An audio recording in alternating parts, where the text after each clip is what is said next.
there are a few key elements about Christianity and religion altogether that people gloss over and they don't know, and it causes them to be greatly lacking in their understanding about religion.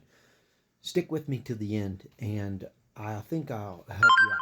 So, if this is your first time with me, I'm Dr. Carter. I have 30 years of experience as a pastor and a theologian.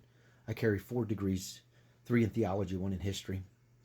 And I try to make religion, take the ancient world and bring it into modern focus. So to understand that religion, the way it is in the world today, and the difference back and forth in the different churches and the different concepts, you have to understand that going all the way back to the carrying away, Israel's carrying away into Babylon, right at about 600, a little bit after that. But at any rate, at 600 BC, Israel carrying away into Babylon.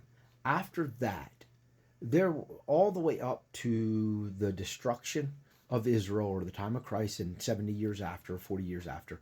This is known as the Intertestamental Period. During the Intertestament Period, there were a lot of world events that transpired that are still with us today, the effects of them anyhow. So during that time, Israel was taken off into Babylon. When they were taken off into Babylon, then the Persian Empire came along and overcame the Babylonians. They brought their influence with them. When they did, their influence, they spread that across all of their domain that they conquered. They conquered all the way to from the Mesopotamia all the way into northern Africa, Egypt, and up into Greece. So, or just at the borderlines. Then later, the Hellenistic empires came and overcame the Persian Empire. Then again, the Romans end up overcoming the Greeks.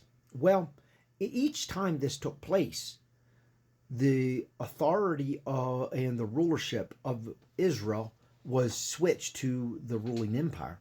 Well, they had an impact on the Jerusalem and on religion, even in their areas that they were at. And when Christianity went into those areas, they had an effect on Christianity. So then, some of it was good, some was bad, and some of it was benign. But those effects are still with us today. And for example, I'll give you one small example. When the Persians went into northern Africa, and everywhere they went, but northern Africa and into Lydia, when they overcame those, they brought their concept, the very foundational idea about the divine with them. When they did, their idea of the divine was that there was power of the divine that was in mystery. So they liked the mystic air. And if things were intriguing and seductive because of the unknown, then they believed that there was power laid in that. Well, the Western mindset about God was just the opposite. Well, those two different ideas, well, you saw them in Jerusalem during the time of Christ. Look at the Philo and his mystic ideas about Judaism as contrast to Paul's idea about a very logical understanding. Well, that came on into Christianity. Christianity is an extension of Judaism, right, or the fulfillment of the prophets. So when the Eastern churches, at one time, the church was all one, but still you had theologians that were in different areas. When Eastern theologians, they would pick up a doctrine, you can guarantee that they were going to come out with the idea that it's not clear, there is an air of mystery to it. That's what they wanted to do. They wanted to leave that air of mystery inside there. So major Christian doctrines that are with us today, and when they're done, preached, or explained, even theologians writing in academic circles. And when they're done, they'll conclude with, it's a someone will say, I don't understand it. It's kind of confusing. And they'll go, well, it's a mystery. You'll never understand it. You see, that's intentional. They want to do that because they believe to take away all mystery would be to take away the power of the divine. That's an Eastern mindset that's still with us today. That goes back thousands of years.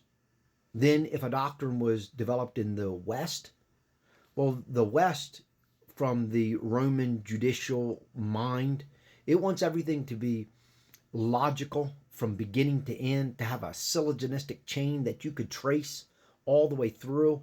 Every box is ticked, every question is answered along the way. So, for example, look at the doctrine that's within the Christian church about justification by faith. Well, that doctrine there is, we know it is traced all the way from the fall of Adam and all the way to the fullness of Jesus Christ. And every question is answered along the way.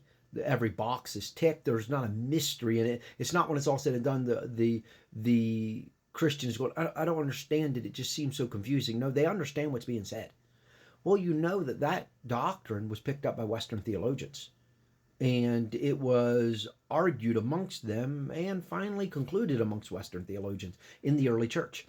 So you have to understand the influence of these different empires to understand religion, even in the world today. It wasn't arbitrary. That's why these empires were mentioned in the book of Daniel and also mentioned in the book of Revelations. And at the end, the close of the Daniel, after mentioning all these different successive empires, these four, it said, close the book and it'll be a mystery. People won't understand it until the time of the end. You see? And that's where we're at, near the time of the end. So, at any rate, it was a reason. You have to understand a few of these key elements. Let me know if you like the little longer videos. Normally I try to keep them under 3 minutes, but sometimes I drop a little bit longer video. Let me know. And if there's a subject you want me to touch on, let me know in the comments below. As always, like, share, and connect.